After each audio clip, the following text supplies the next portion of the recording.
Still there, because we had that set report, didn't we? We did that thing where we heard things on the and we were like, yeah, that's the thing. Yeah. Rumours on the grapevine. Yeah. But guys, this isn't a rumour. We're talking about the No Way Home trailer. Never. Yes.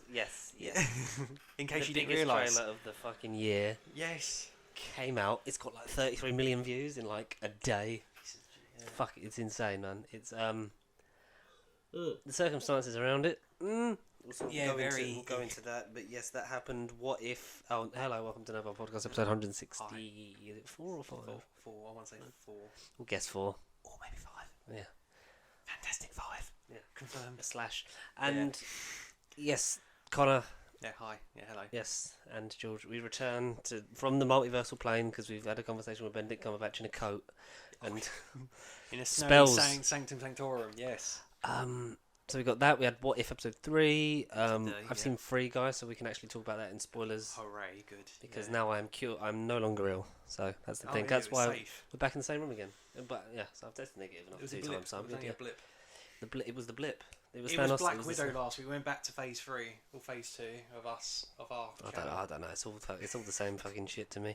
And we'll talk about those things. But yeah, you've probably been to the cinema like another 100 times since we last. Oh, come on! I've got a life, you know. No. You're there like 4 times a week. Once, twice. No. Are you excited for Candyman on Friday? Maybe Saturday. But yeah, so that's one time this week. Have you not been this week yet? Oh, no, it's always Friday or Saturday. They're definite. It's either Friday or Saturday. And then sometimes in the week. It might be the odd film in the week. We have to, but what we have to do is we have to book Spider. Like we know Legit, we talk about yes. like we will book Spider-Man and go on the same day because the last film we saw together was Spider-Man. And I checked the day. It's a Thursday. Whether or not it'll be. I don't give a fuck. I'm calling in sick.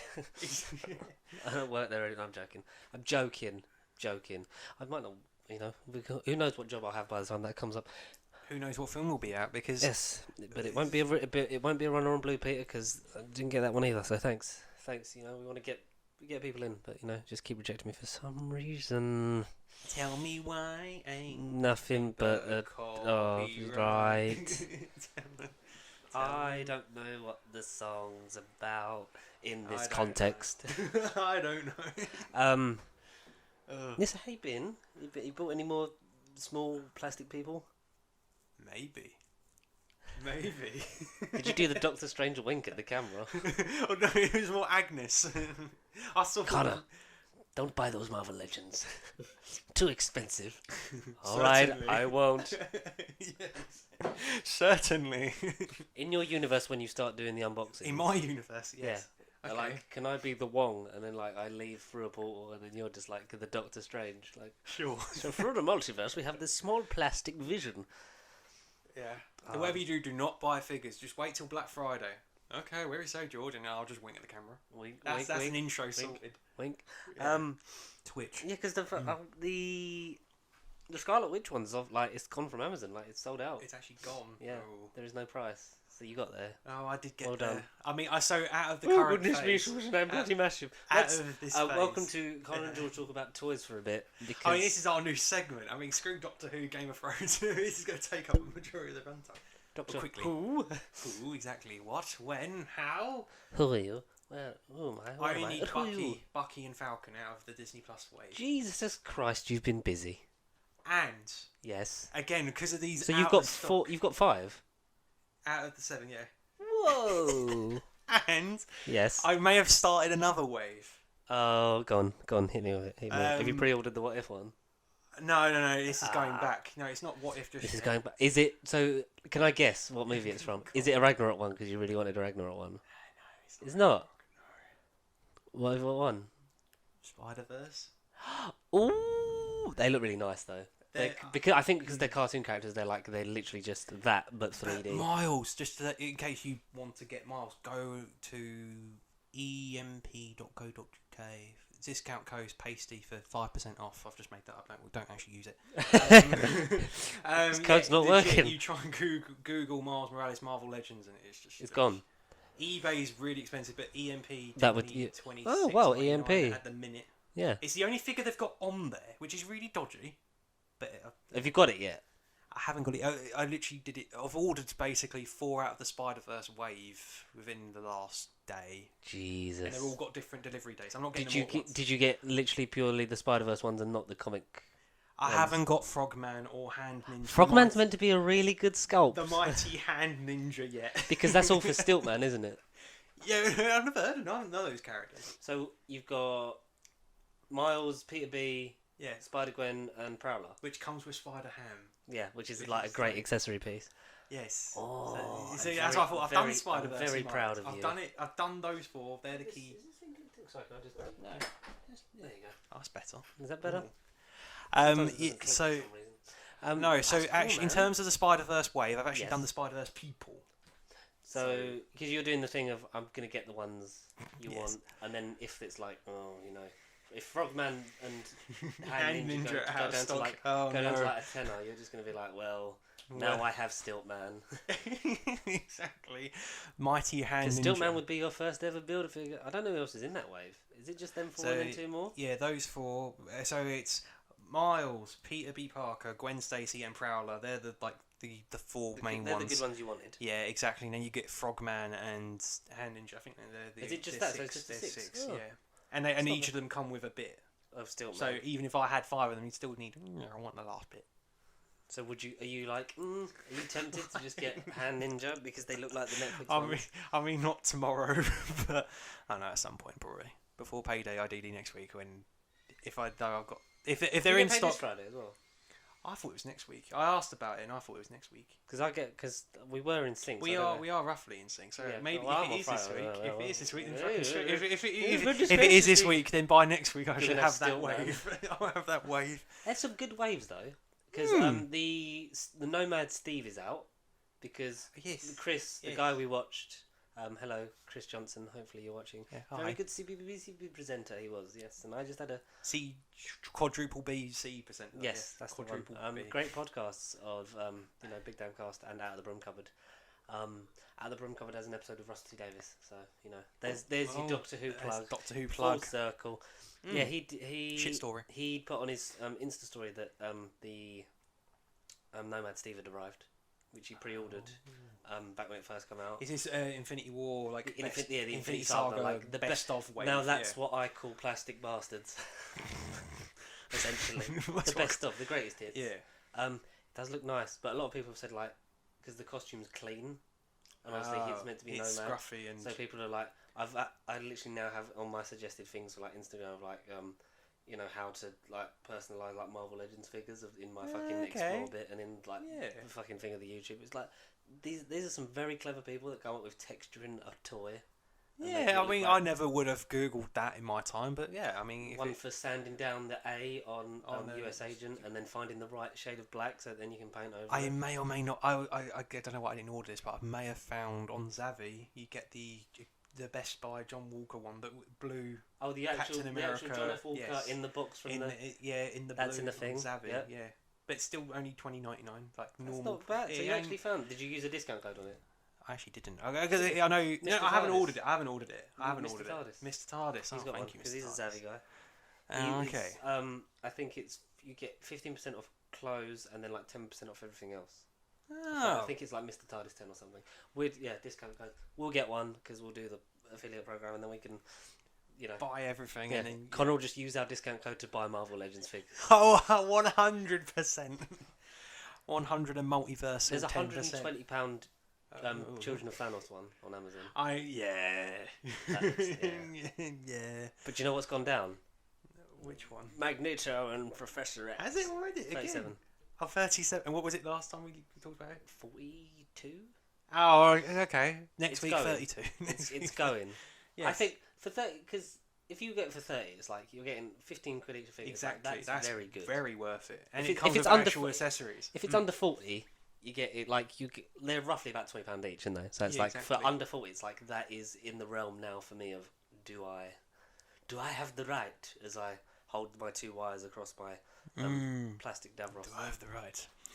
But yeah, because I want some shit and some display stuff because all I have is Jon Snow and Yeah. Sonic screwdrivers and I've made my Xbox are there because you can't see. So this is great because now we are a visual medium as well. Visual medium. Yes. Yeah, but before we would describe stuff in the room, it'd be like, well, the audience can't see it. Well, now you can't see it because it's off camera. It's off camera. Yeah.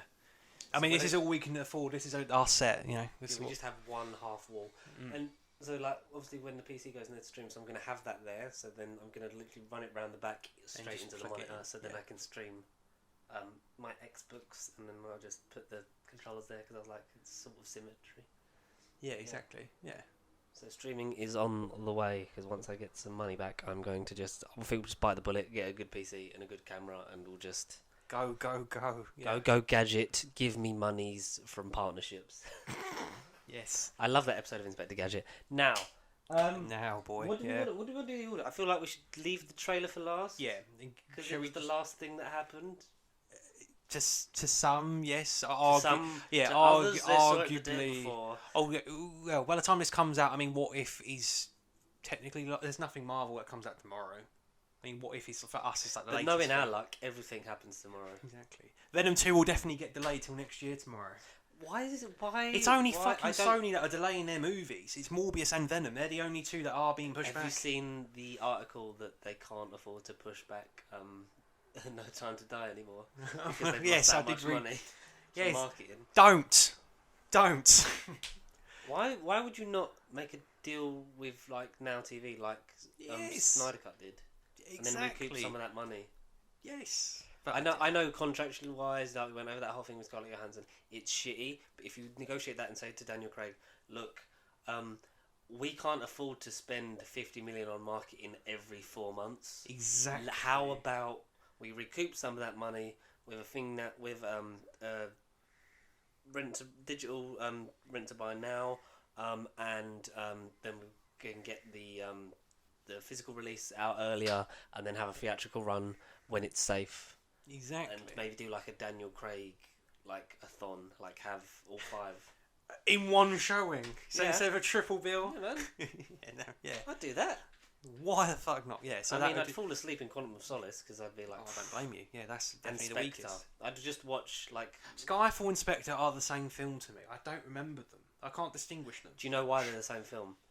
Because they're literally beat for. A lot of it is just like this tonally. Because Skyfall came at a part of like nostalgia. 50th anniversary as well. 50th anniversary. This is bang. Like at this point, they should wait, release it next year exactly for the the 60th. Otherwise, we're gonna have no Bond for the 60th. Retroactively go back and put Pierce Brosnan in it as a cameo. No, the next Bond we'll get after No Time to Die won't be till like the 64th anniversary, or like because they come out every 5 to something. Well, I don't know because we had 2006, 2008, and then we had 4 years. Then 4 years, and 2012, and then we had 3 years with Spectre, and now we've had 5, 6, 7, 6. It'll be 7 if it goes to next year, which they can't afford to do. No, because it was April. It was April the 2nd, 2020. Yeah. And then it was. But wasn't it even meant to be around 2019 time? Wasn't it meant to be November? Original, because MGM has that thing where they go bankrupt every time they decide to make a Bond film. Yeah. Like, because that's the thing. Because MGM used to be like a much bigger company than it is now, and instead of like even like with like Paramount and stuff like that, everything's sort of subsidiaries of bigger things now. Yes. And MGM has always struggled like with funding in terms of stuff because obviously in the 60s you're making them for like 60, 70 grand.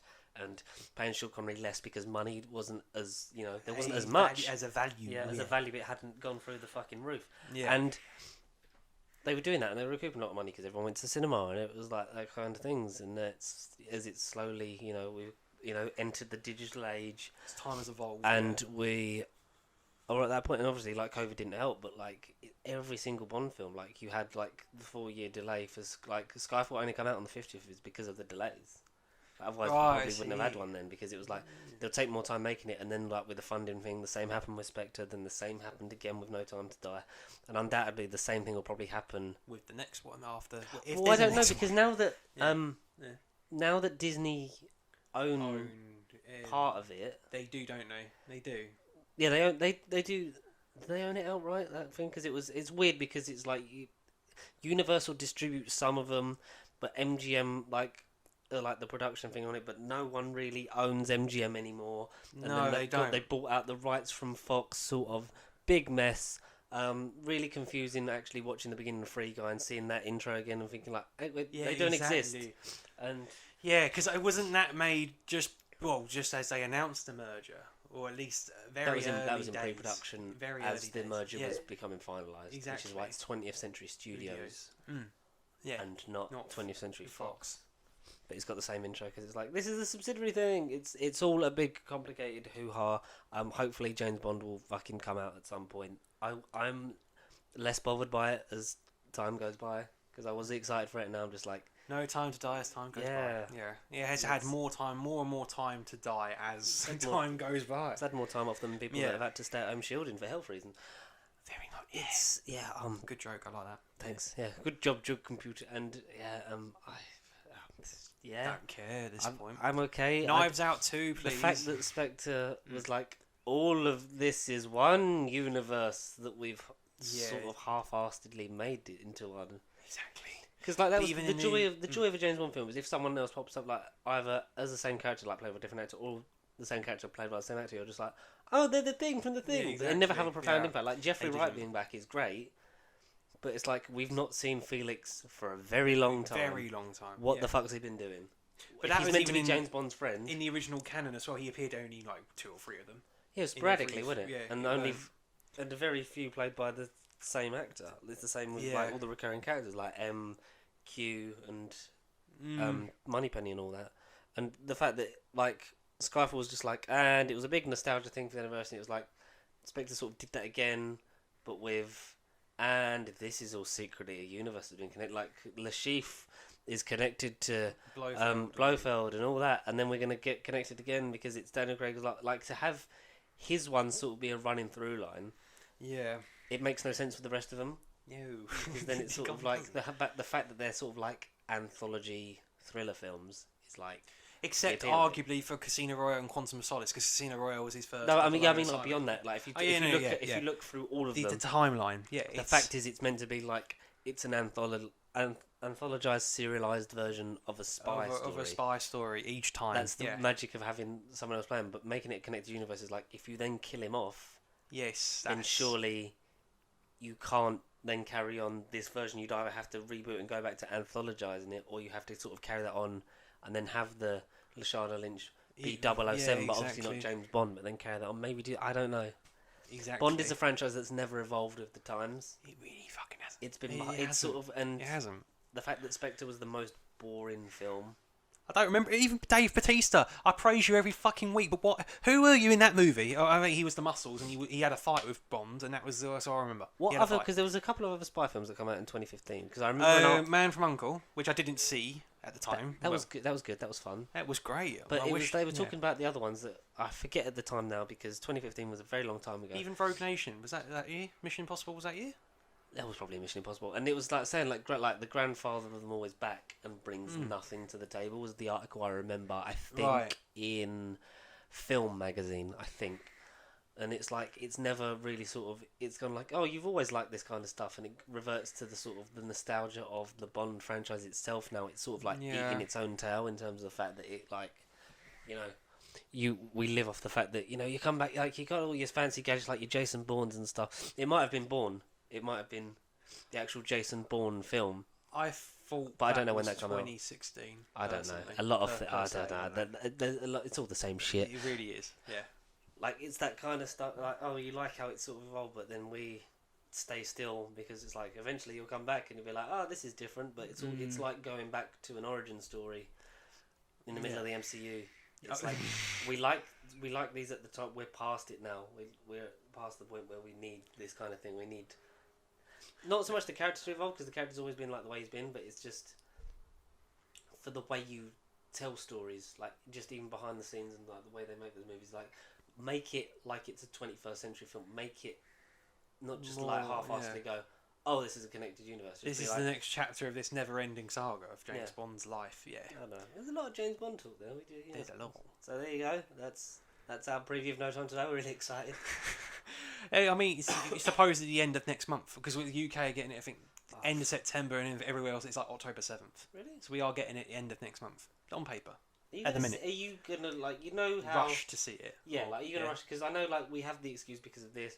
But there's films that will be like we'll see it like when we get a free minute to like right. see it. Whereas others will be like I'm seeing you need that to see because day it's out one today. Yeah. Like you'll see Candyman within the first 2-3 days, if that. Yeah, exactly. No, but that's just purely we'll both see out of my habit. The day it comes out. Exactly. Shang-Chi, I did book for next Saturday, but then people have kind of changed it and gone, oh, I might not be able to make it. So it's kind of up in the air. But because it's Marvel, I'm willing to just go and see it and not get it spoiled. And because the post-credit scenes are meant to be fucking real crowd pleasers. Like I said, if you need someone to go with. Great, maybe we can actually do that. We can actually see a movie we can together. actually do that. In 2021. Yeah. I'm not fussed about. Not anymore. Not any. If this was after Skyfall and the hype, yeah, then I'd maybe feel a bit different about it. But I don't like. It's not that I don't. I like Spectre is a blur. Spectre is just. It's like a real lull, isn't it? It's sort of like. You don't even remember it. You know, like when something doubles down on the wrong things. Yeah, that was that movie. Like how Kingsman Golden Circle doubles down on the worst bits of Kingsman Secret Service. Like, I swear that's still out this year, Kingsman at some point. Oh fuck, that's still not been out. I look forward to that. At this point. I'm excited about that. Yeah. I'm not excited about Bond. No. Sorry, no. Yeah, so like that doubled down on like the weird sex joke at the end thing. Like, it sort of doubled down on, you like that humour, so we'll double down on it. Whereas, like, Spectre's like, all this really boring and, like, you know, just giving ourselves a pat on the back stuff you liked, so we're going to do that for a whole nother movie. Yeah. But we're going to bring back another thing and say that Spectre was behind the whole thing, but we're not going to have seeded any of that because we've just thought of it. Exactly. Very Star Wars sequel trilogy of, this is always part of the plan. Just now, since we started making it. Exactly, yeah. No, right. Well, since we started making it, this has always been the plan for at least the last 5 minutes. So, Bond, Blofeld's back. How? Well, he's back. But it's like he's changed his face. You know how the Master would just return and just be like, "Yeah, I'm here. I'm alive. Deal with it." Exactly. It's just like that, but you know. Oh God. Yeah. Thing. Derek Jacobi versus Tennant. That shouldn't have fucking happened as a thing. Unit being back for the centenary special. Hey, what's this? Unit are coming back for Big Finish. I'm out of tune. Big Finish. What's this? William Who on Twitter, shout out. Hi.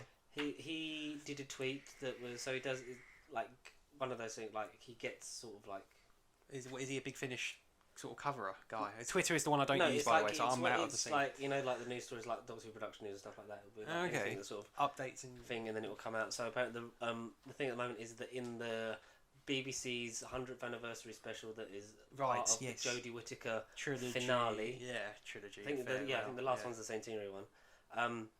That apparently Unit are back for that one. Oh. Whether hopefully Kate Stewart. Osgood, and Osgood, yeah. Make some new characters. Have Kate Stewart be there and be like the brig. That would be not totally. I'd love to see Kate Stewart interact with Jodie, and sort of maybe have that acceptance of.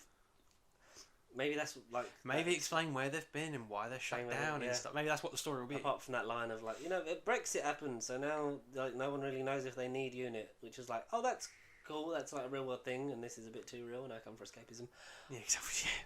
So that'd be cool to have them because I hate when we sort of have recurring characters that then sort of disappear like off the face of the Whoniverse.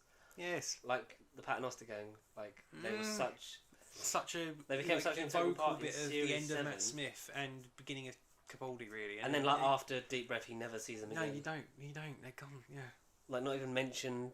Like I know like with companions and that like move on, but like with recurring like Harriet Jones like seemed to have went away, but then it was linked back into the whole RTD era and stuff like that, so that wrapped up that whole thing. So it's not like she just went and we brought her in so that Tennant's regeneration isn't that disturbing. And now off we go. We've ruined her career. Explain with it, but not like an in-depth thing of like we had the whole thing, but just sort and then we bumped into a group called Big Finish, and give some context. Like I really like Gemma Redgrave. I think she's an astounding actress. She is really good as Kate Stewart, and you do get a thing of this is the Brigadier for this generation. 100%. And I like that because we didn't really see her in.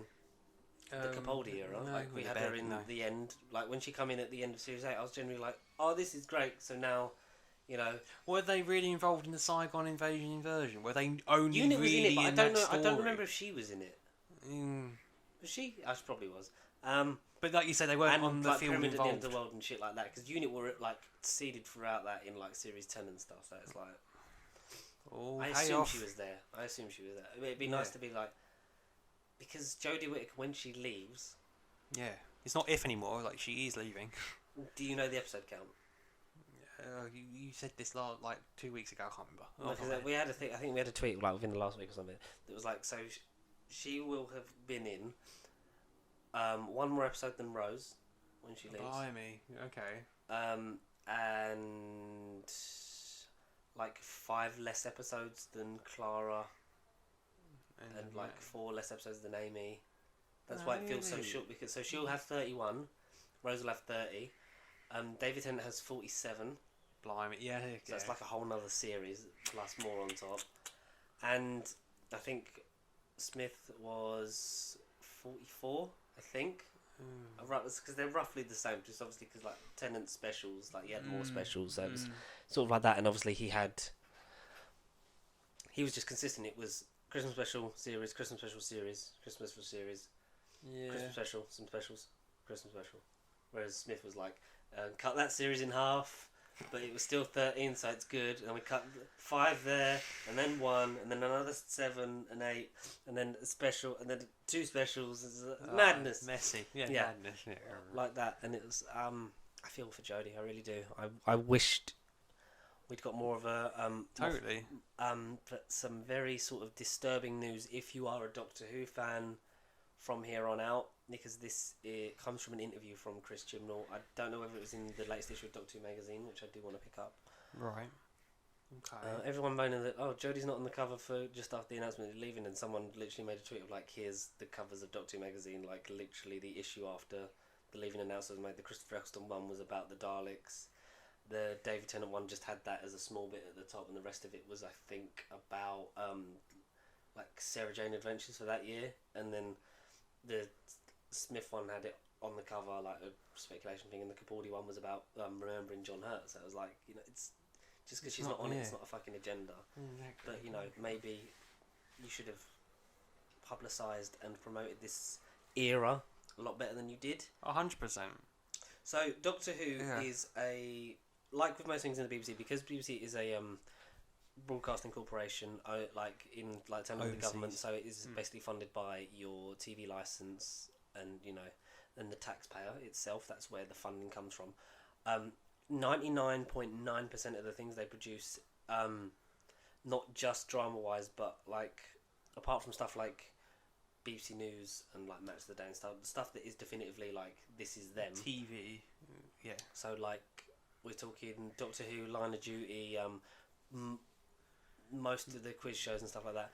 Everything is sort of co-produced, because that's how you get the funding, is like another company's making it with you. Like it's a BBC show, like how Stars was with Tortured as well, because that helped produce it, and then like it's how it got on TV in America, because it was on that network in America, and the extra funding comes from that, because obviously the BBC can't just be like, well, we're just going to make up this whole big budget, because it's literally strictly based on taxes and what's being paid by the taxpayer for that's right, yeah. the TV license. So it's literally a set thing, and they have to make that budget stretch and thing every year. It's a barbaric way, and it will probably collapse from within itself eventually, unless we actually fund television for everyone. ITV seems to do it quite well. Channel 4, why don't we look at, actually, if we want to keep this institution around that has created so many good things, why don't we actually look after it? But the government wouldn't really care anyway. So that's a bit passionate. I could tell. So everything's like co-production and stuff like that. So Doctor Who has been done since 2005 by BBC Wales. Like it's that's right. Yeah, and it's and it co-produces with the Canadian equivalent and obviously BBC America and stuff like that, because BBC America is like the worldwide distribution for that, but like America sort of like, it's like a TV station out there, but it's bringing in money worldwide back to the BBC, obviously, because of its reach in a bigger country. And so it been co-produced in there since 2005 under the BBC drama department, because it's a drama, it's a sci-fi, it's a drama, it's a serialised drama show that they have made every year since 2005. Totally. Sorry.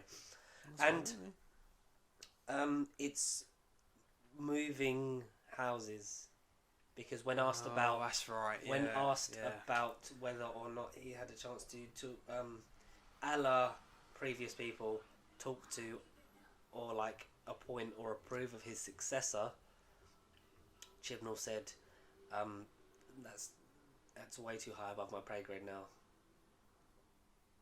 So I'm because Russell when he knew he was leaving, he spoke to Moffat, like he knew that the BBC, like before he had the full on chat of like with the BBC, he like spoke to Stephen and said like, would you do it? And then Stephen did, like, obviously of course.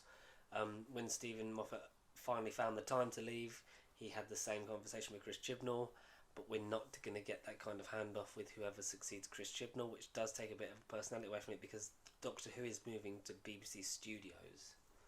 Right. Which is worrying because it takes it out of the department's hands, which then it frees up a bit more budget for the stuff on the drama department.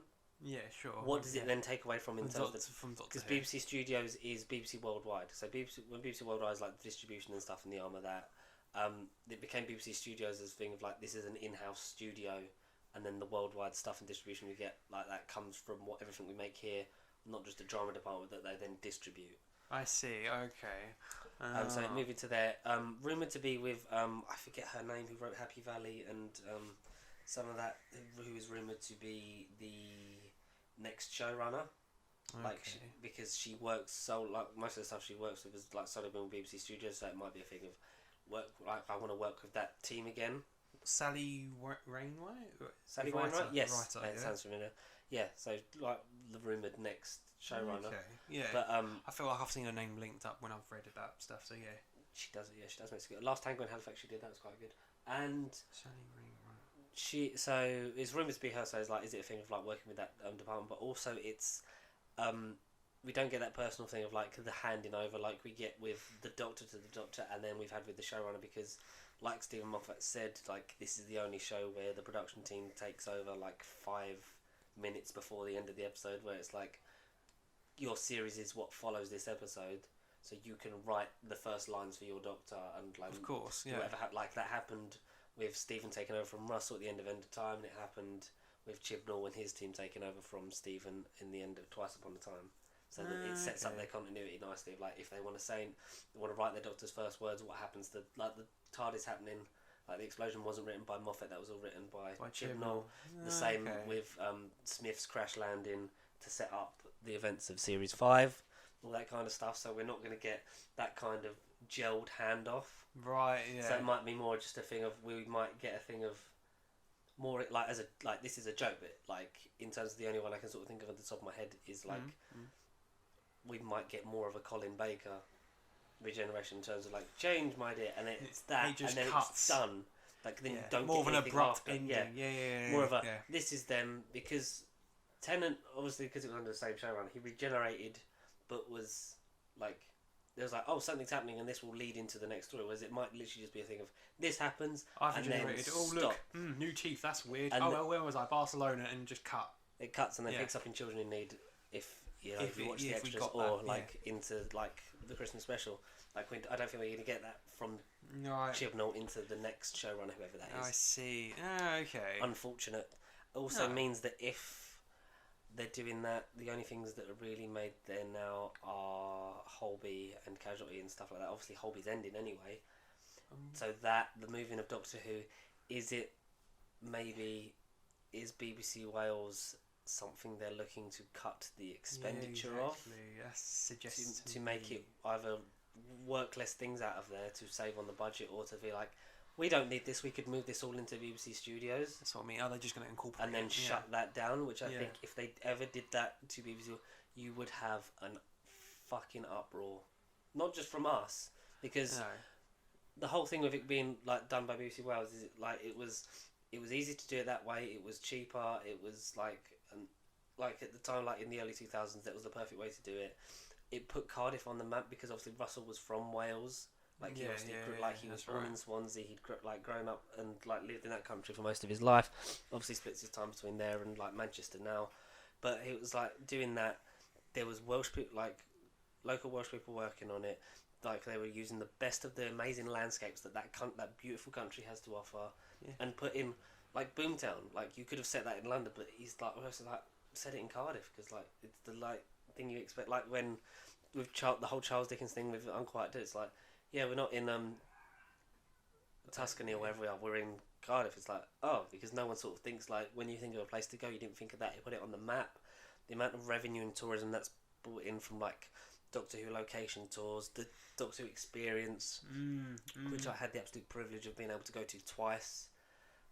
The studio set tours, like of the actual TARDIS, like all that stuff is like you go there and you sense this history. Exactly, but you're not going to get that. For me, it's that nostalgia of like when I went there in 2017. My only thing was I wish I'd come here when it was at its height, because the tangibleness of like the excitement of everyone there, like the experience was a lot big because it was opened in London and it was obviously a lot smaller because it had just happened and it was after Matt's first season, and since then more and more stuff's been added. There was a Torchwood bit, there was Series 9 stuff, the Series 10 stuff, because that was, I think, that was still going out, so there was some Series 10 stuff at the end. There was obviously all the classic costumes since they'd found and refurbished, and you got this sense of like this was an amazing place to be, and I can only, because I always wanted to go there. And like, I just think like from 2006-7 till about 2011 when it was at its height, I feel like that place must have been fucking rocking. And if you take all of that away, you're sort of making it a faceless kind of thing again. Yeah. You're making it, because the whole reason that Russell wanted it on location was to make it feel more real, because all the studio bound stuff, like you were so restricted to those walls in your stories. In the serials, like it was all like the same place over and over again, and that made it and the fact that if it does move, it's a scary thing to me. I don't want it to move for the wrong reasons. Oh no, if it makes it easier to produce it on a more regular basis and at a higher quality, but you just have it under the BBC Studios production, but still in BBC Wales. Exactly, yeah, absolutely. And have it like that. Don't just be like, we're looking to see if we can cut anything else. Like we did with BBC Three. I don't see it. I feel like this BBC as we know it has to end in some way for Doctor Who to thrive again. Exactly. Because I think if you'd have had the Jodie Whittaker era in the early to late 2000s, the old BBC, if you like, not just with that, just with like the amount of care and money they put into it, because obviously it's less and less because of streaming and everything. Like circumstances change, technology adapts. Like we're not disputing that. But the amount of care and like time you couldn't move for Doctor Who merchandise in a Toys R Us in like 2009, 2010, like just on the 50th anniversary, there was just stuff everywhere. You could buy like toys, like just normal merch, T-shirts, all shit like that. Things you could do. Like all we have at the moment is Time Fracture, and that's I know that's not really a lot. That was delayed because of the weather, because it was like a live thing, and it's like we need to show a bit of love to this thing again. This franchise. That's why it's struggling. It's not down to anyone. It's not down to a writer or an actress or actor, we should say, because she is an actor. Of course. It's not down to any of them. It's down to the care and love and attention you put into something. You get out of. It's so true of like you get out of something exactly what you put in. That's why we don't get a lot out of this, because we haven't had the opportunity to really put a lot in. No. But we will, no. Because we promise a lot of shit, but it will happen. Now, speaking from the heart, yeah, man. I didn't know none of that, so that was all news to me. That was a tweet that I saw, I think, about 3-4 days ago. Like that stuff about the BBC stuff, and it was like, oh, this is scary. I should talk about this. Well, yeah. I like it. He informed you. Yeah. I was to say, you informed me. You're a very knowledgeable man anyway. You filled me in on another thing that I didn't realise was going on behind the scenes of an already troubled production this year, really, Doctor Who. I mean, like if we covered a few episodes ago, Doctor Who isn't... It's not as loved as it once was. It hasn't had its luck recently at all. Are you out of love with it? Because I'm like, people...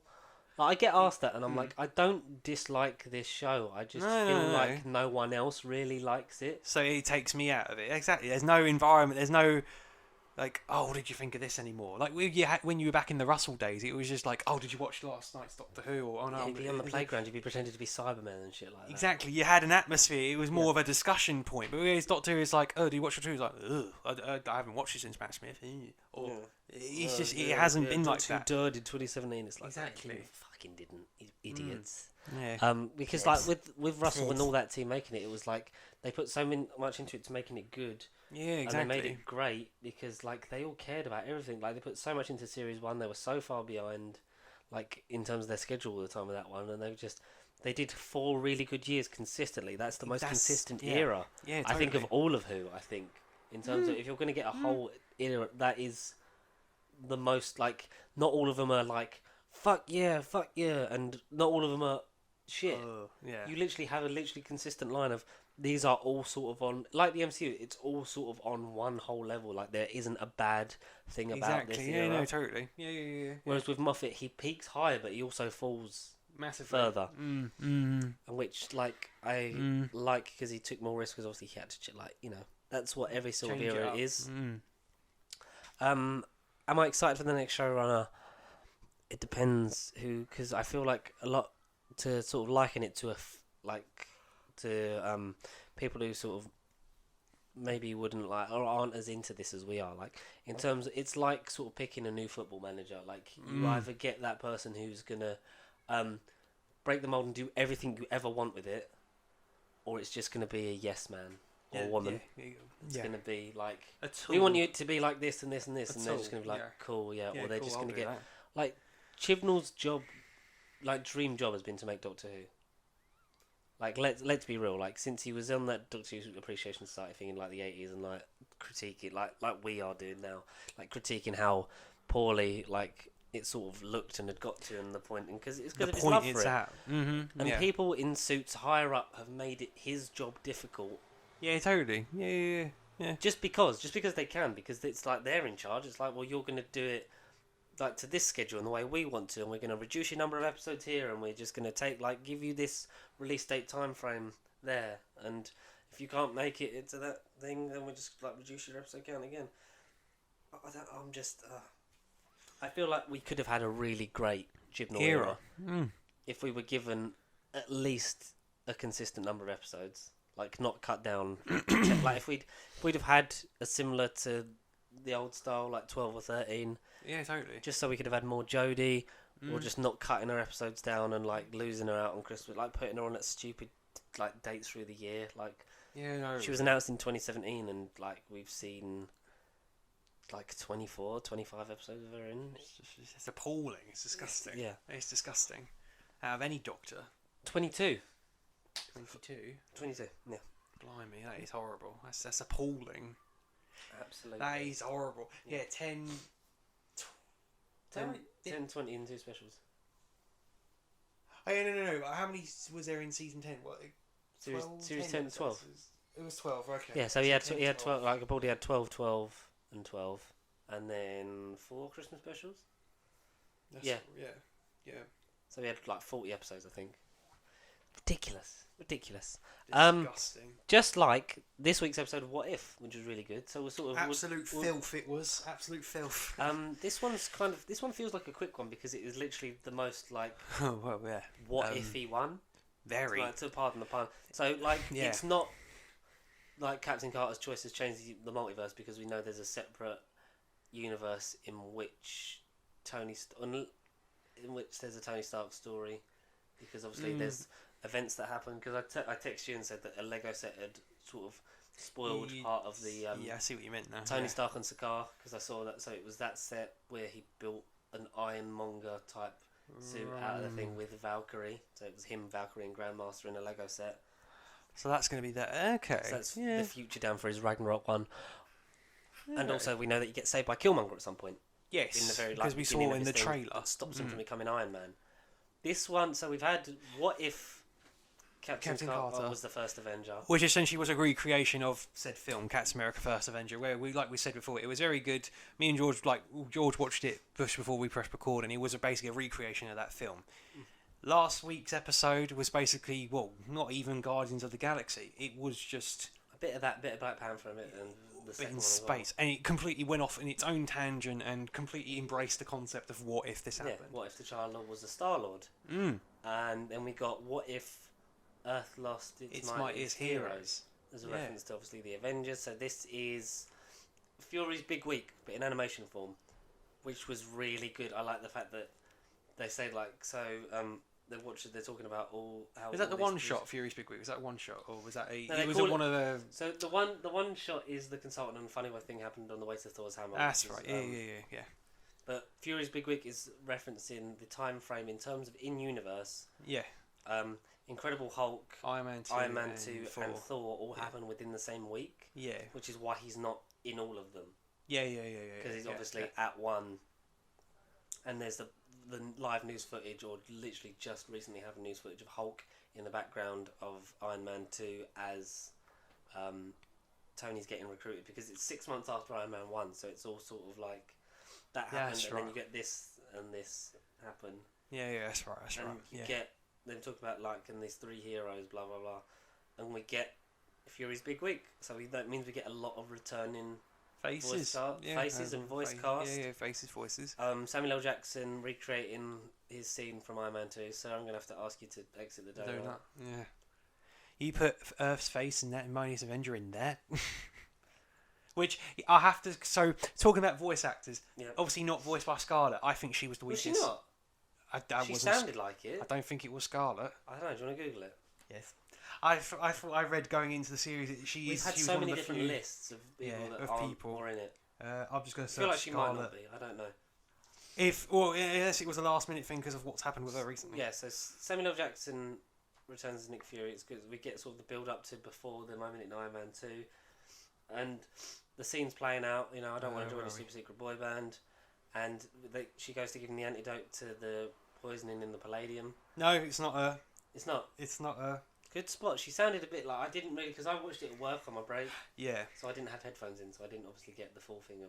To me, it sounds like a Scarlet. I will get the actress up just out of Okay. Lake Bell.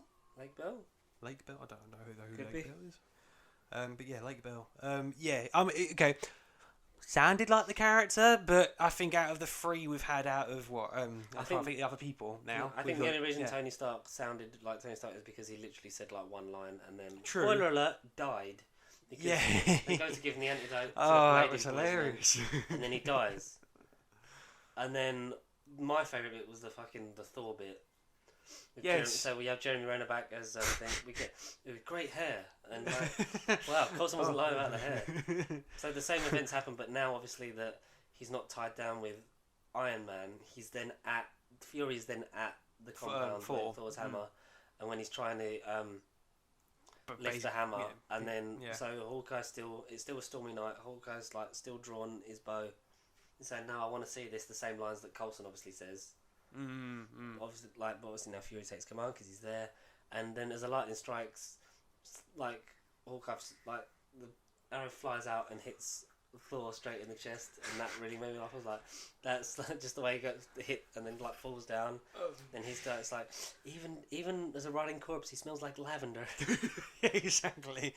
And then Hawkeye's in prison because he's accused of obviously shooting him. It's like, well, no, I don't mess up. I don't misfire. Exactly. Yeah. And then he's dead in his cell. Before we jump ahead, did you guess who it was going to be? Yes. Did you actually? Okay. Do you know why? Yeah. So Hawkeye's in his cell, and it's like when they say something about there's nothing big enough to get in there. Yeah. It's like. It was puzzling, and I couldn't. Who did you think it was? We won't say to the audience. Before we saw Loki in frame, I thought, is this going to be some insane President Loki plot? Yeah. Of getting rid of Earth's hero so he can then reclaim and take over. What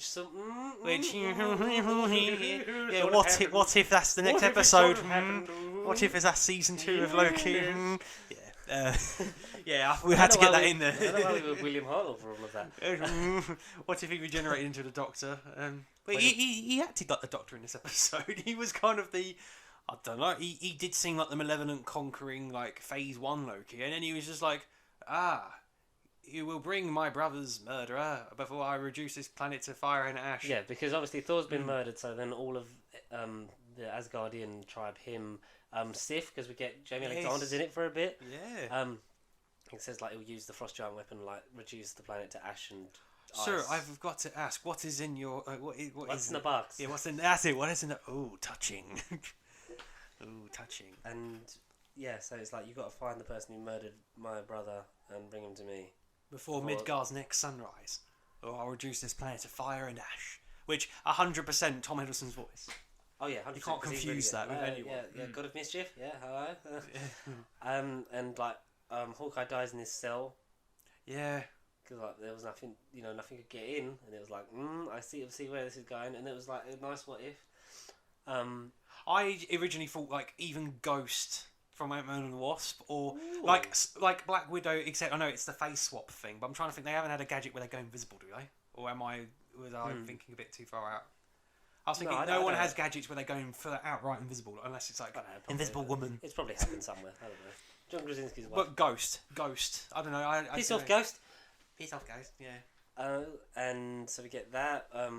Black Widow was framed for obviously like the murder of Tony Stark. She gets beaten up by someone in the dark that we don't see, like, and that was the sort of thing that's cemented like, oh, this is. So and so. Yeah. But before that, we get Mark Ruffalo as Yes. Edward Norton. And he actually looks like him too.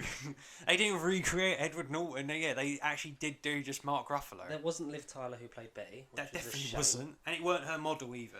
They didn't. They no. completely like modelled it off someone else. It's a Mm. shame because it would have been nice to be like, like they got her, but like because they've managed to get more people back from the Hulk movies to be like, yeah, this counts. Mm. You know, It would have been nice if we got a Tim Roth background shot, but no, we didn't. I feel like that's coming up. Because obviously, Yeah, like, it's potentially. coming up in the movies because we'll Yes. hopefully have Tim Roth voicing At least Abomination in season two. Shang-Chi. At least in season 2 as well. Yeah, because season 2 is confirmed to have the Phase 4 films And variations. the cut episode that was cut from this 10-episode run. So the horror spider. Is that the horror spider? Is that what it is? So like Or Spider-Man what got it was? bitten by a spider and then started Ooh. morphing into a spider. Recreation of the animated episode. Oh, nice. Yes. Okay. Oh, Exactly okay. that. That's sweet. So the Avengers are all dead because like then Hulk like he morphs like with the famous hallway glass scene from Incredible Hulk Cripple Hulk. Yeah. bursts out and Ross has their then he guns starts pointed. getting bigger and bigger and bigger and then he bursts. I mean, that caught me off guard. What on Because when it was like if they lose their mighty heroes, it was a genuine question of how would they kill Hulk. Exactly, of course, yeah. So I sort of struggled to die because obviously it's like talked about when he got low, he tried to kill himself, and obviously, like he shot himself, and then the Hulk just spat out the bullet. Like even if you want to die, like this thing keeps you alive just because he is a living thing and he has to live within you. So then you Yeah. have to live. Venom parasite, but just not as malevolent. He Yeah, just he just wants to be left sort alone. of. He just wants to be He left can alone. He can be a bit malevolent, old Yeah. Hulky. Yeah. So all the Avengers dead. Yeah. But, well, 5 of them. Yes. Because one of them was not present because that hadn't happened yet. Yes, So exactly. in yeah. Fury's big week, he'd lost them all, but he still has to deliver Loki's killer. But before she dies, and that sort of cemented it as well. Like hope, it's all about hope. It's Yeah, like, I got it then. Yeah, it's like, yeah. yeah. This is definitely. I know who this is. I did get it then. Yeah. But the fighting, like the invisible person in the dark, it was like this can only be Well, technically, Yellow Jacket. technically Hank Pym Yellow Jacket. Yeah, not exactly Hank Pym, the heroic Ant-Man.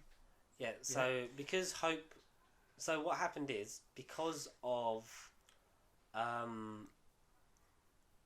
what was it?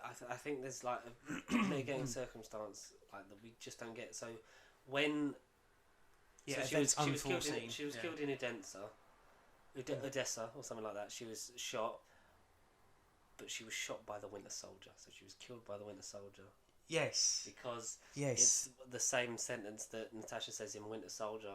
Like her tire blew out in Odessa, and someone shot the slug through her. Through the shot the driver through her or the right. passenger Yeah, she yeah, had. yeah, yeah. I'm with you. So we're assuming that kind of thing happens, but it kills Hope. Hope So is- Hope for some reason is on that mission, Right. and the Winter Soldier. Then, so that was a nice sort of thing of like that. Changing it up. And Hank, because he like blames Shield for her death and not caring about her, like he's gone after the recruits like for the Avengers Initiative. Like he's killed them all off. Like, what about Thor? Like, oh, you would have recruited him in a heartbeat, given him some spiel about being a hero. Yeah, and exactly. he's like deranged, like in his own version of the Yellow Jacket suit. But obviously, like it works. Still perfect. Michael Douglas. Yep, still Michael Douglas doing a hell of a vocal job, and he's great. He's really great, and it works. And he uses because he's tried to work with Loki, and Loki's like, no, like you like bringing me the person who did it, or I just like fucking turn this planet into a fucking frost giant world.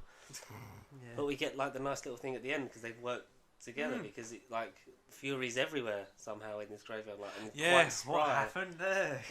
And it's because Loki's doing his projections, and they like trap Michael. Like I think they give Hank Pym into the custody of them. It's like, oh, we're going to extend our stay on Midgard, and then he because of that, because there's no Avengers.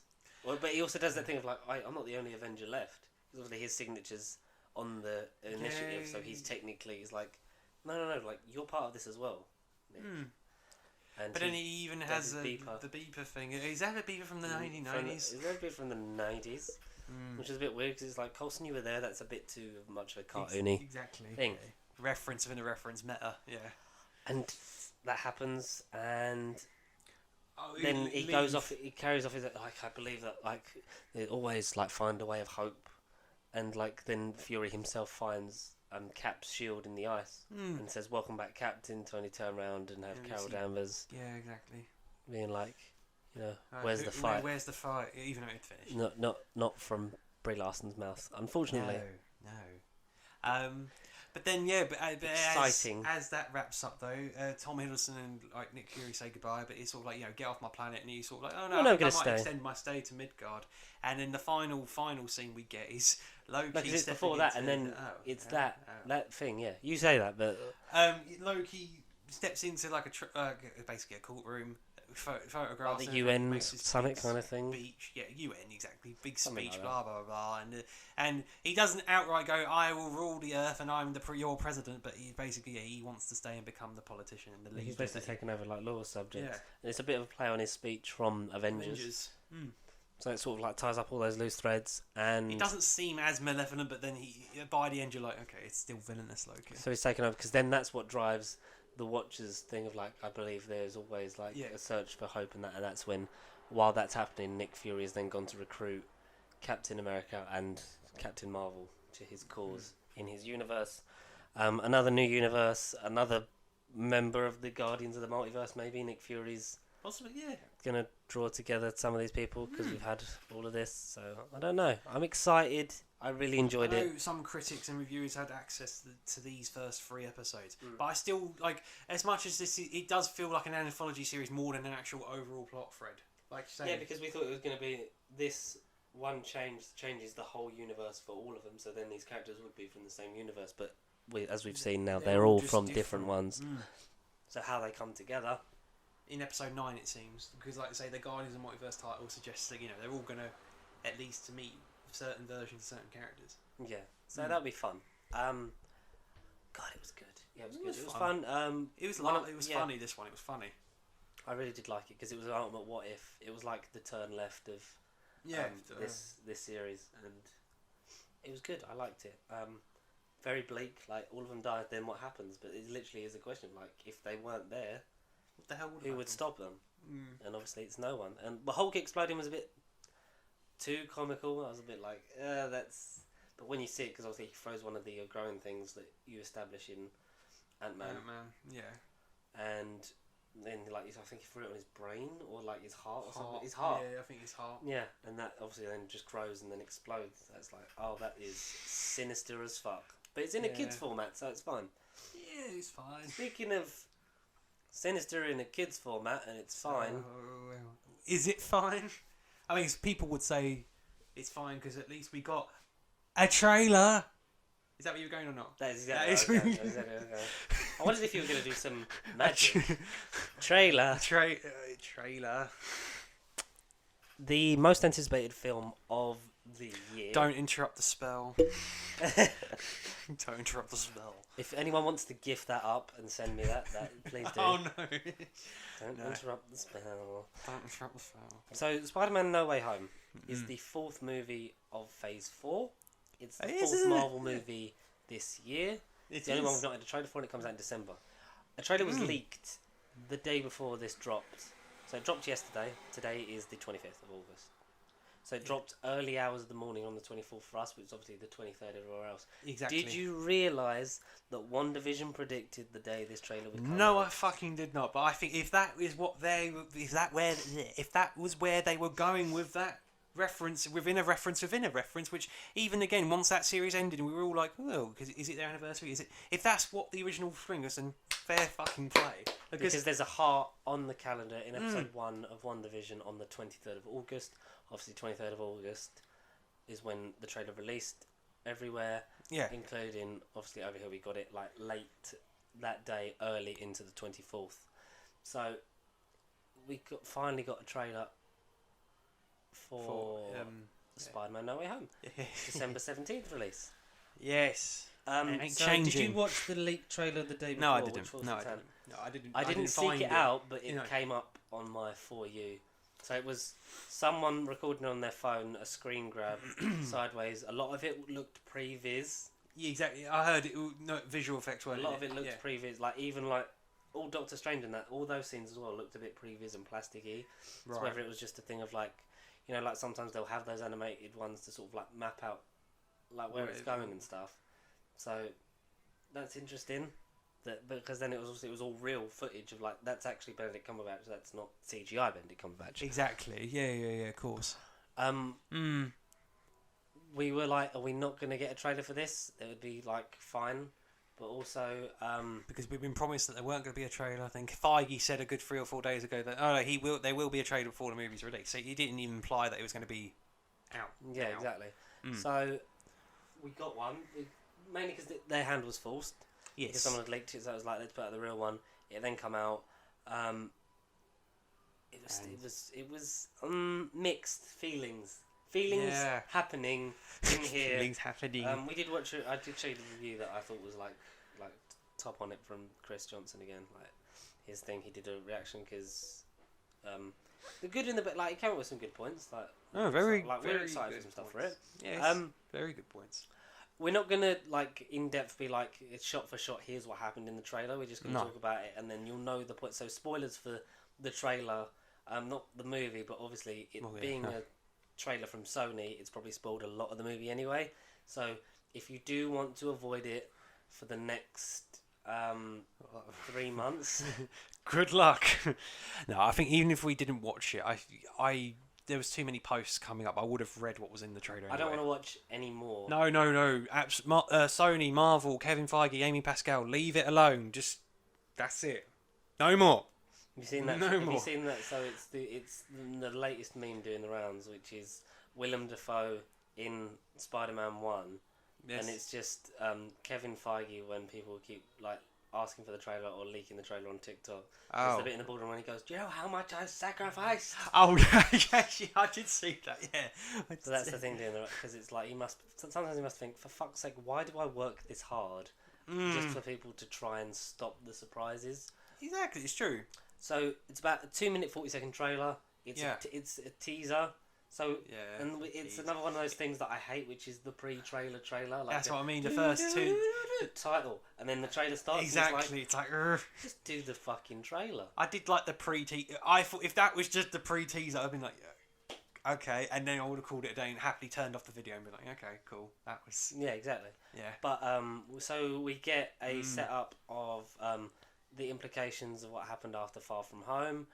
Which, if we said for weeks, it had to be some kind of implication because I mean, they're fucking like spoilers for those that haven't seen Far From Home, but I mean, Peter's identity is out there now. Like, yeah, so we get a bit of that. Yeah. But it does seem like a lot of it's being glossed over, and it's like we've missed a lot of that. Like it's already happened or happening. Yeah. Which is like We see a shot of Hip and MJ swing in the city, and then they're going to end up on the bridge. Similar to the Far From Home one. Yeah, they're going to like end on the bridge. And it's like public Spider-Man is Peter Parker is Spider-Man. Like Public Enemy #1 Yeah, comes up all the poster on things Times like Square. The Daily Bugle have now the DailyBugle.net have now come to more prominence because of the fact that they, have had this breaking news story on their, website, and there's the voice of J.K. Simmons as Jonah returning. We know he's in it. We know he's probably in Morbius. We know that Michael Keaton's definitely Vulture. Even in Venom Morbius. 2, I think it Morbius. came out recently. J.K. is in Venom 2 as well. That's like recent, yeah. And do they have the multiversal implications now in that? Because possibly, we've seen different Daily Bugle things and different Spider-Man costumes in those things, because now it's the Sony Spider-Man universe. Because they had an official change thing, rename. Don't worry, Marvel are contemplating actually buying out Sony anyway, which would be nice, because then they'd all be under one roof. Give us Venom and Morbius could then all happen. But then that's what I mean. Link to Spider-Man, and then we could, And then technically he's still part of the MCU, whatever way it'll go. Exactly. But then give it till tonight for the deal to finalise, and in the next video we can tell you that it happened. Yeah, and we made it possible. Cause, it talks about thinking about how he could, because it's affecting his family and his life. So we see Aunt May, we see Ned, we see obviously how it's affecting him and MJ. Yes. And we see them there's. Can I just not stay up here? Police interviews. Sorry, Karen. No, he's like they were on the rooftop looking at the sun, and she reads an article saying that you hear about Peter Parker uses one of his spider powers is that he can seduce women or something. Hypnotise females. Yeah. Yes, my spider lord. It's that's such a nice quirky bit of their relationship. And he just points out he wants to stay on the roof because it's too freaky down there, referring to the ground. Yeah. Yeah.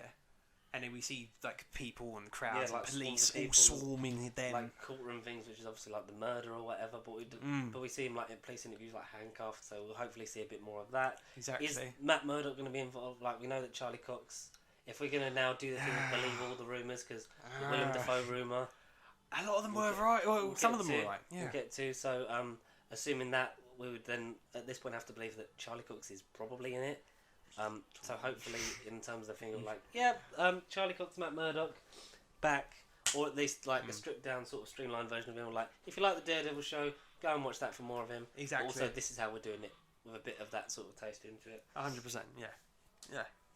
Brilliant sort of setup of how that's affecting him in a la Civil War, One More Day, a moment in time and shit like that. Yeah. All those things, because he goes to Doctor Strange to cast a spell to make everyone I'm wondering if you could make everyone forget. And that's just where in my head to figure out how this whole movie was going to come about. How on earth would Peter Parker then be wanted and fugitive, and he's on the run and on the hunt? Then how could he then go on this multiverse adventure and But then of course Doctor Strange. I just couldn't figure out, if we had no trailer, I'd be sitting there at the beginning of the film going, so how is this multiverse going to happen? Because you didn't think that Doctor Strange was going to be as big a part of it as a prominent role, but he's going to be sort of this feels like a prologue to his movie. Yeah, in terms of the greater trilogy that we're going to get.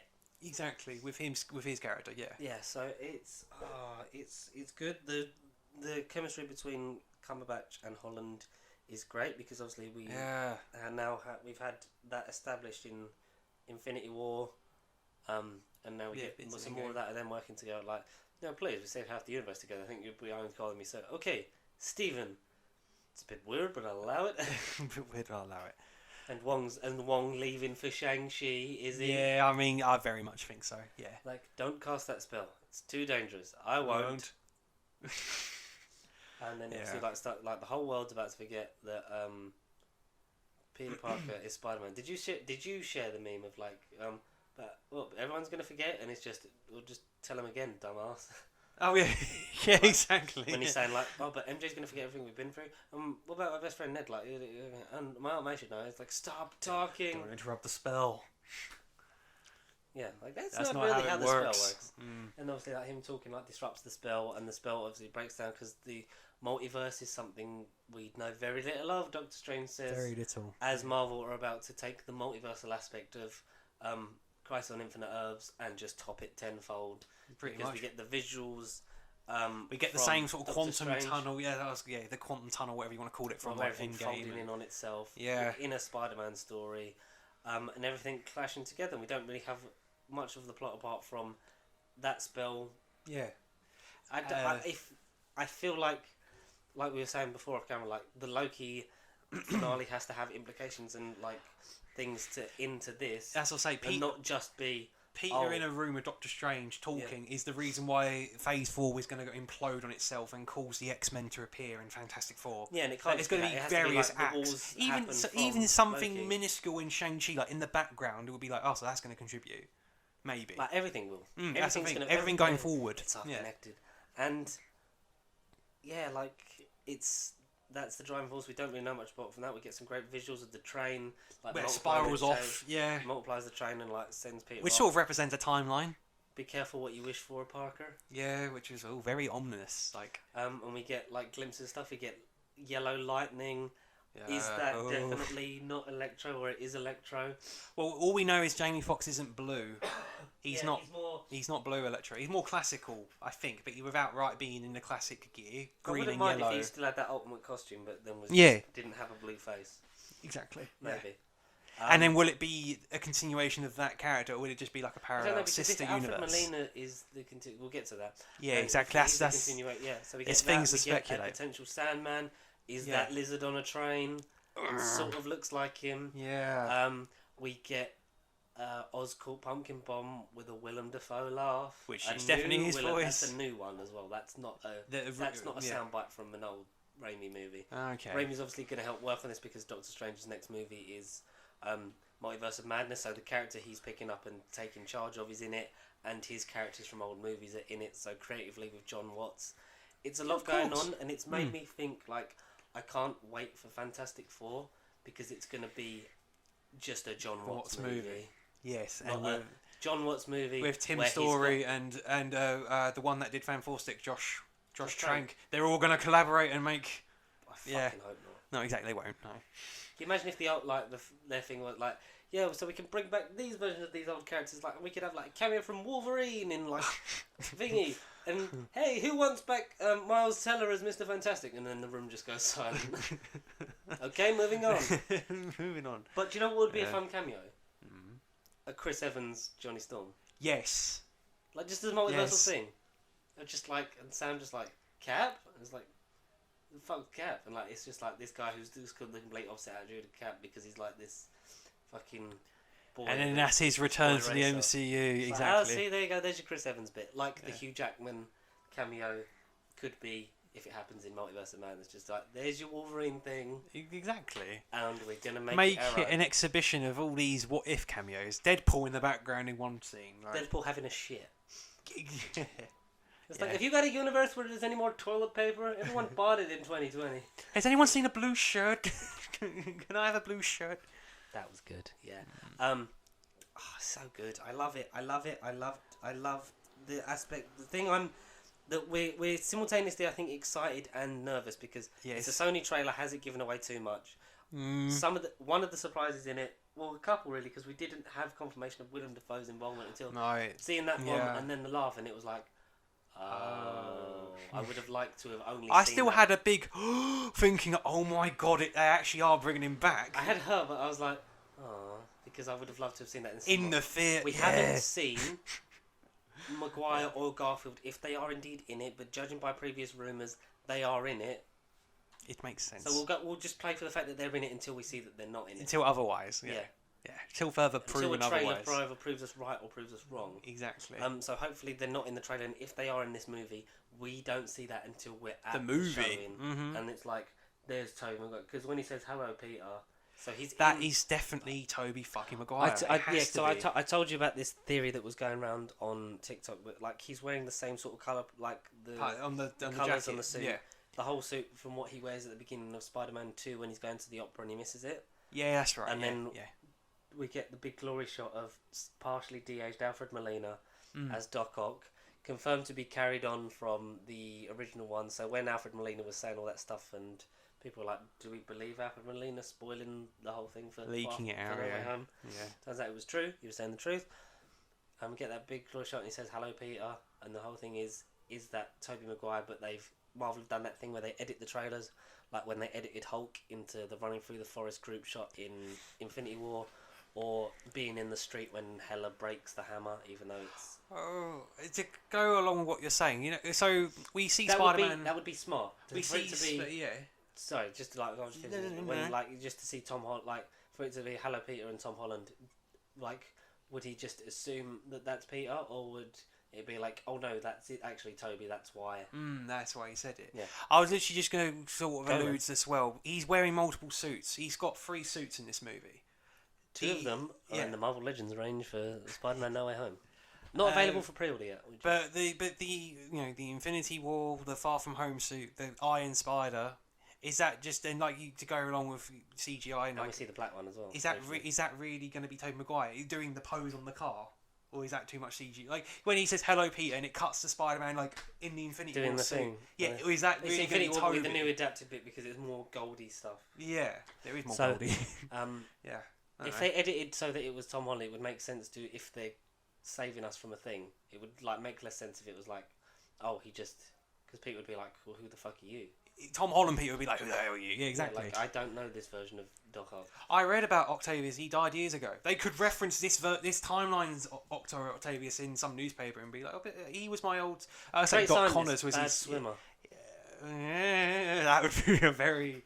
Ooh. Yeah. I don't know. Maybe the lizard on the train. So is it like so we're He's having the 2 hardest villains one. from each Spider-Man? Which I'm not a fan.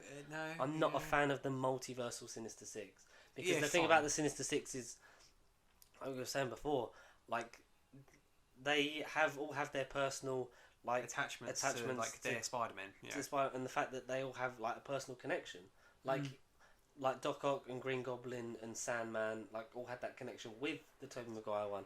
Yeah, sure. Lizard and Electro had that personal connection to Spider-Man. Garfield. Vulture and Mysterio, which were villains we hadn't seen, which obviously part of Sinister Six. Like that's why I was gutted about Mysterio dying because him and Vulture, if they'd have been in prison, that could have been the start of like. I wonder, like, because they would have been like, we're similar people that have had similar things. Let's form a league of our own. Been fucked over by Tony Stark. Yeah, exactly. Yeah. Both knew who the kid was, but like out of respect, like it was like I'm not gonna like I'm just he saved my daughter's life. That's the one thing you get. Like it would have been a thing of like, oh, we're very similar, and it would have been like them two teamed up, and then you could have had this version's of Octavius, and then like Harry Osborn or Norman Osborn, Green Goblin, or come Ned, into Ned that, and Leeds. have it be Matthew McConaughey. Ned Leeds. You know, if they do the Hobgoblin thing instead. You could do. I'm not fussed whether they do or don't. Like we said, like it would be an emotional gut punch, but it also would be less believable. It would, yeah. It kind of would. I'm sort of like, But no, I'm excited for some bits, and I'm also like. I just wish we didn't see it. Yeah. Again, like watching it, I've watched this trailer numerous times, which good bad thing. But I didn't notice how many villains were in this trailer. I just saw the obvious one. It's the Spider-Man 3 syndrome, and that's what scares me. But even more so because they're going all for it. Yeah. Because Spider-Man 3 had 3 or 4 villains max. This is 6 potentially. Yeah. 6. If 5. they're going to do a Sinister Six movie, like seed it. Like, are we what? Because John Watson and Tom Holland have come out and said like we want Kraven the Hunter. We do. Traditionally. Now it's it's Aaron Taylor Johnson, and he's in that universe, and he's having his own film first in the Sony Spider-Man universe. He'll be seeded. Yeah. If it lasts, I don't see it lasting because I feel like Disney are just going to have the thing and just be like, right, and in the collection. Yeah. And we'll fold all them and get rid of your stupid ideas and just make them one big happy universe. Yeah.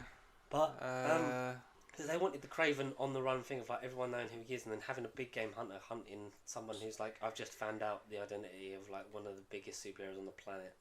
Oh, the amount of profit I can get for this. Yeah, like, exactly. I'm going to go after him and actually hunt him. Like that would have been a great story, but then you're having another interdimensional, multiversal, cosmic adventure with Spider-Man when we would just MCU way over it. Yeah. But Sony seem to be doing more of that. Because I know that Marvel make the movies completely. Yeah. But Sony do have involvement because Sony have they make all the money from it. Like Marvel make it, but they're having the creative control. They're doing the like trailers, the co-production they're getting thing. the credit of it. Yeah. They're making all the money for his solo stuff. They obviously don't on the team up stuff, but it's you can't argue that they're making some decisions here because it's like, but like we really loved Into the Spider-Verse, so we'll do that again. It's like no, because that's not what worked. Because what worked was Miles and being from a different background and sort of that whole thing coming into and play just the public not yourself. knowing his story as well.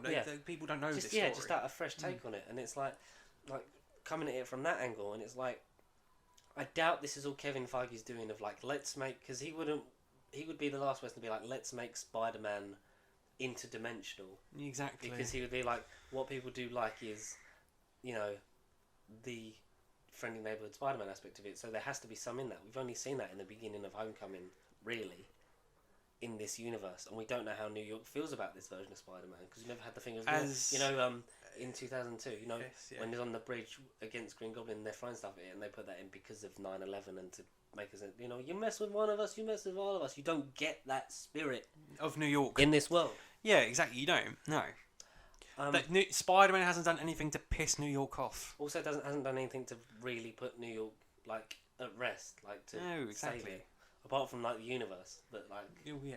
But then the Avengers outdid it. It was all of them. It wasn't just him of I'm stopping this building from collapsing on with these children in it or something. Yeah. We haven't had those kind of things with him, and obviously yes, Alfred Molina back and Willem Dafoe, Jamie Foxx, no doubt. Yeah. That was Electro, no doubt. Sandman and as long as it doesn't become and this is a stealth Sinister Six movie because we said we'd always make it because Avi Arad. Avi Arad. I'm not overly. I'm excited about the movie. I'm just not overly enthusiastic about what they're putting in it because if we're missing out the whole thing of him being people knowing his identity, we're skipping a whole movie. But that's the part that sucks. It could be a thing of doing this and not just a couple of months later then it's fixed. It's I don't know. There's a whole thing. I hope that Sony don't shit the bed on it. I really don't, because I don't know. Spider-Man Trez is the one that it all goes wrong. I mean, look at Garfield. He didn't even get to make a Trez because that's really didn't happen. Yeah. I feel there's a lot of decisions still that Sony are but we could do this as well, because I know that Marvel maybe is to get away from that. We had 5 movies with him being Friendly Neighborhood, so we're sort of getting away from that before we go into the new trilogy of the college trilogy of. And when we eventually get around to Miles, then they're going to do more traditional New York-y stories with him. I'm excited and I'm not. I just want Marvel to buy out Sony so we can just have complete control of all these characters, so that they don't contradict anymore. That Venom, Mobius, and all the others that they're planning can carry on into the same world and then be in Spider-Man and have an impact on the MCU as a whole. That's what I wish. Will it happen? Probably not. Probably in the next few years. Yeah. The next time there's a contract breakdown, they'll just be like, we'll just buy you. Exactly. End this discussion forever. Yeah. They want 3. I think they said they wanted 3 billion for the Spider-Man rights. Oh, 3 billion. You made 2.7 on Endgame. I would just for the greater good. For the greater good. Why not? But we see a shot of Spider-Man in his new leaked suit in Feast. The shelter that he's in for half a second is Feast. There's a poster saying Feast. It is Feast. Oh. Which of course it's a Miles Easter egg, but for those familiar with the Insomniac PS4 Spider-Man, if you're familiar with that Spider-Man universe, it's just part of that. Yeah, it's a shelter you go to. It's the black suit, but not the black suit that we're after. It's Spider armor. It's not the black suit you're looking for. Not Venom. No, not Venom. But that in the terms of the Marvel Legends, sorry to keep going on about that, and the Funko Pops, that's the one that has the Doctor Strange sort of spell emblem on the chest, and spells coming from the thing. So is that one that a suit that then is adapted with the magic of Strange to help him stabilize? Because I think I'm interested to see if this carries over into the live action, because Spider-Man Into the Spider-Verse technically happened in continuity as well, because there was references to the game. The same Sam Raimi films, things like that. Reference, yeah. Would the whole thing of not being in your universe and your cells basically breaking down and degrading happens to Peter B. Parker? It's if you stay here, you'll die because this isn't your universe. I.e., WandaVision effect as well. Yeah, but then that hasn't really happened either. It did it. Yeah. If they Alfred Molina is then in our universe. Is he going to degrade and die, or is he just going to stay? Because I know the whole thing where we had with the time travel and the variants and different versions, Gamora now exists in the future, and that doesn't affect her and stop her from living. Does the same thing happen? Is it just they're going to ignore the things of Spider-Verse, or is it going to, eventually these guys will die, but then is that how the final act will go down? They'll realise that they can't stay forever, and then they will just break down and I hope not. Because maybe it was because if they travelled to universes by accident, but because if all the walls are breaking down because of Loki, because of Loki, maybe time's a bit more wibbly and you can end up staying in these places because, you know, sort of everything's one. Everything's one, all for one for it's all. all smashed together. Are you excited for Spider-Man No Way Home? I am. No Way Home, they're out of trailers. Just leave the trailers alone. That's just all we can do. I think a couple of days before we were like, they're leaving it so late to even bring it. Like, by the time they bring out this, like the first one, We said last they week won't we have were like, time. we won't. Yeah. They won't have time to have 2 or 3. No, they won't. I don't. I definitely won't watch the final trailer. This does the job. If there's a full trailer, I might skim through and watch it because I do want me to be surprised. Yeah, totally. Yeah, Especially, I don't want a trailer to end with Tobey Maguire or Andrew Garfield turning around to the camera. Pizza time. Oh, fuck. What the fuck's a Peter tingle? Yeah, exactly. Yeah, the spider sense. What's the fuck Peter? Oh my god, it ends with Topher Grace going, my spidey sense is tingling, if you know what I'm talking about. And then we have Venom versus Venom, a short pre-credit sequence, prelude to Venom Let the Big Oh, Bang. imagine if we just get. I'd fucking have that dance. That would be cool. Like the meme that it's all 3 of them dancing. That'd be, Free Guy will get into, I think, next week, just because we were sort of taken aback by this brand new trailer. A little bit. We were a bit excited for. I did see Free Guy again 3rd time though, just to. How was it the 3rd time? I had like a week and a bit break from it. It felt refreshing like the first time. It felt like I watched it for the first time. Yeah, I really did nice. like it. I think the cameo of a certain captain. Yeah. That got me. Oh, Captain, my Captain. What the shit? That's when you could tell it was like, it sort of takes you out of it because you're like, this is just proof that Disney now owns this. Everything. And then it's like, like nostalgia-wise, it's fun because obviously in a game because it linked to like the thing with like the Fortnite bit as well. It's like in that game, like you've had like the Mandalorian and stuff like that, and Thanos. So like having those kind of like limited edition, if you buy now or pre-order this pop culture references. You'll get like a Captain America shield to use in game. Yeah. Which is like, it's the sting of the music as well that I think that took me out of it. The music. Yeah. Because you get spoilers. There's a cameo from Chris Evans in Free Guy. Yes. But it's probably like one of the best moments in the movie because he's about to get beaten up. We'll go into all this next week, and he uses a power up to protect himself, which is like it just comes up as a star on the screen. It does. And then it's a shield, but it has the straps there, and I was like, that is that, and then you get the Avengers thing. Fucking my nose. Dun, dun, dun. Yeah. And you get the Avengers thing, and that's what takes me out of that. It was a bit too early. If you saw more of the shield, then the music played, it'd been like, okay. Or if you didn't get the music and just be like, oh, is that just the thing? And then have Chris Evans going, like, what? Yeah. But, you know, we'll go into it because I don't want to spoil the whole thing. But and we get a lightsaber as well, which then has the music thing as well. And I was like, for that one, I was a bit more excited because I was like, yay, stop! Because with that, it was a bit like, this is Ryan Reynolds' fake Deadpool in Deadpool holding the shield. Exactly, yes. In the thing of like, this is Fox, but now Fox owned by Disney because it's a 20th Century Studios and not 20th Century Fox. Mm-hmm.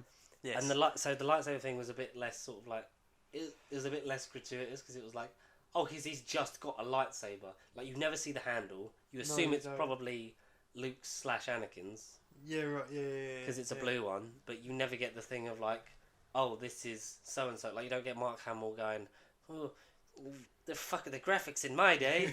Exactly, yeah. It's like it's my season 2 wrong of the colour. It's like season 2 of the Mandalorian. Yeah. Did you see the art for that? The fake art they made to disguise Luke Skywalker's involvement in the end of that. No. So they did graphic art, like they did sort of fake mock-ups of the Luke Skywalker, like either the bit when he walks in like the door, like when he actually gets to Mando, and the bit like over some of the stormtroopers' bodies. But they made it so that it was Plo Koon. Oh, really? To hide the fact that it was Mark Hamill. Oh, wow. Because I don't know if you've watched the Disney Gallery behind the scenes of the finale. No. It's really good. It's one of those things you're gonna be like, fucking, this is Doctor Who Confidential done Clever. right. This is really good. So do watch that and watch MODOK. Cause I need MODOK. I finished Bad Batch. you finished Bad Batch. I need to do that. I started watching Inhumans and that was a mistake. Because I was like, big mistake. was this as shit as I remember not watching? Because I've watched the first episode. I never went to the cinema to see the IMAX feature-length screening of that movie that was definitely going to come out in 2018. 100%. So I was watching the first episode again and I was like, did this happen? And in the second episode I was like, this is just all new to me. Don't know what's happening now. There's, I think, 8 or 10. But yeah. No. I can't remember how it ended. I don't fucking know. I can't remember how it ended, so I don't know if I even got to the end. But, you know, I watched MODOK, so I had to watch something shit afterwards. So. Yeah. But then I will get into Bad Batch. I'll get around to it. Watch MODOK, man. I'll get around I feel to like we MODOK. need to talk about that. That was good. Yes, I'll get around to MODOK. We'll talk about Free Guy next week. We'll probably talk about People Just Do Nothing Big in Japan next week because I'm going to be seeing that tomorrow.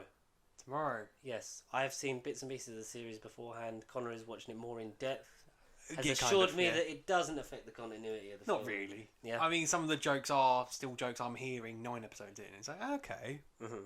Not to take it away from, not to make it sound like, oh, it's just the same I've only funny watched jokes. 3-4 episodes like in passing, like not from like in order or anything. It's just, No, like, it's random episodes. Yeah. Yeah. but I'm roughly like episode 10, if you like, season 2, episode 4, or something like that. Yeah. It's You enjoyed it?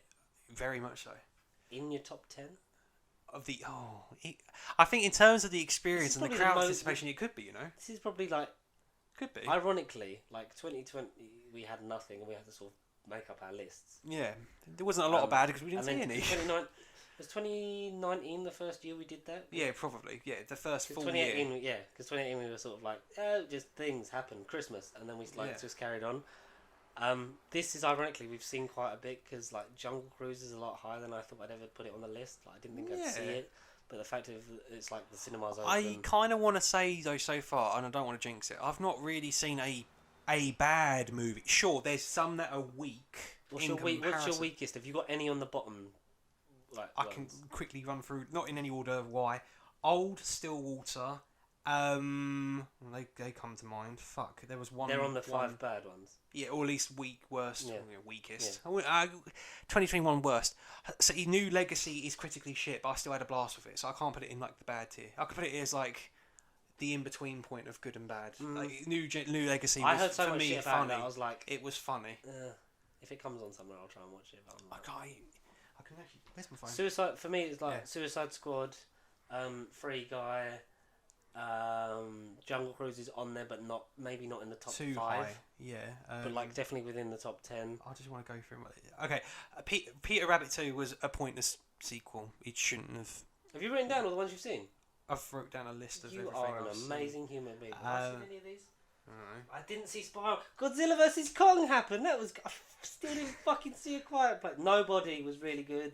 Yeah. Oh my god. Freaky was a bit underwhelming. That could have been a bit more. Black Widow is lower down the list than I thought it would be. This is just roughly in order. Free Guy. I still haven't seen. Was Snake Eyes good? See, no, that was kind of underwhelming. Did you watch both G.I. Joes before you went in? See, I watched Rise of Cobra, and if I fucking didn't, I couldn't have told you what the movie roughly was about. I knew the gist, but no, honestly, that movie, the editing and the way it's styled is boring, and that's what all the reviews are saying, and I agree. It's presented boring. The material, Herring Gold, and everything ain't bad, but I'll cover it more next week. It was kind of underwhelming film. I literally forgot like all those seeing those. I'm like, fuck, films. Courier of Benedict Cumberbatch was half decent. That's just a true story, based on the Cold War. Oh yeah, I've seen that poster somewhere. And then People Do Nothing. I think that's So I'd say Stillwater. I might even fucking put Snake Eyes. So I'll put weaker ones, worst ones. Snake Eyes, Stillwater, Old. At the moment, we've still got at the moment 4 months left of the year. Peter Rabbit 2, and then if do you think Spider-Man will crack into your top 5? Spider-Man. I think Shang-Chi will be. I think that could be a sleeper. That could be a sleeper. As in underrated, that could be like a gem or Dark Horse. That's Dark Horse maybe. If it is, it turns out to be what we want it to be. I think because I honestly think I've always been looking forward to Eternals more, just because it's like, and especially in terms of scope, the scope, the scale, the cast, the Celestials.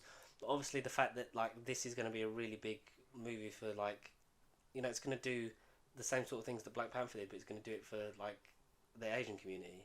Exactly. It's going to be amazing to see that, and obviously all the news we had about the 2 post-credit scenes being like really good, really crowd pleasing. Yeah. I am excited for it. Iron Fist. I think out of the four this year, it's probably second for anticipation for me.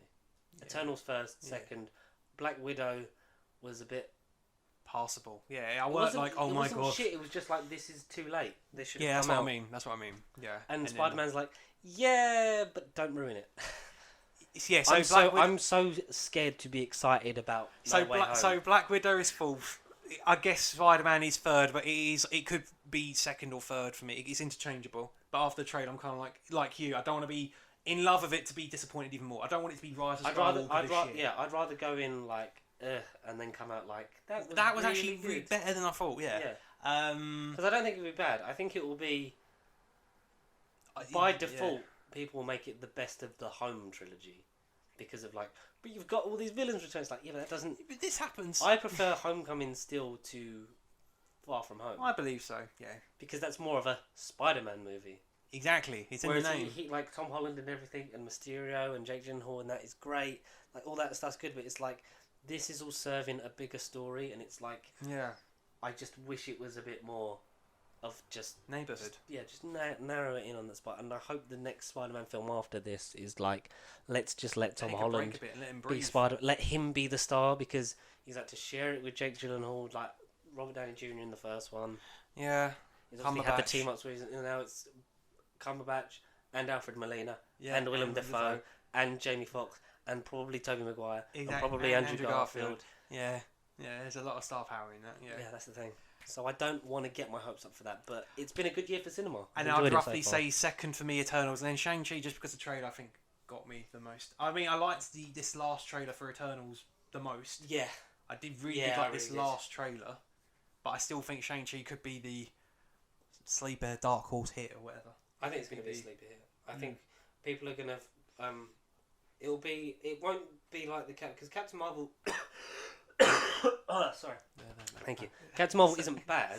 No, oh god, no. But it seems dull in terms of where it comes, and it's like going back. But I like what they try and do with it and try and make the origin story different. It's not terrible. It's just it's less than the others. Exactly. Yeah. I feel like some people are going to sleep on it and think of it that way of like, oh, this didn't really do much. But as if the end credit scenes will have you believe Shang-Chi's going hopefully will then become a major player within the Avengers itself. Because Kevin Feige has said if there is a core team or not, like the questions that have been raised since Far From Home are going to be addressed, like if there is a core team out there at the moment, or like where the members of that they would be able to call on in a crisis will be, and who it will be. Because obviously we've got changing of the guards for Hawkeye, we've had it for Cap. Well, Cap is the only definitive Avenger we know that is there and possibly on the payroll. If not, if called upon, Sam Wilson would be there. Exactly. He's the only definite answer we have at the moment. Of like, we've got Cap. Who else? And White Wolf, Winter Soldier. Yeah.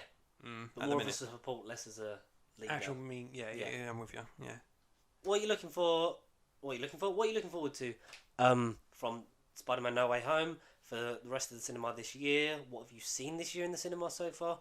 We're gonna do a mukbang next week and Q&A.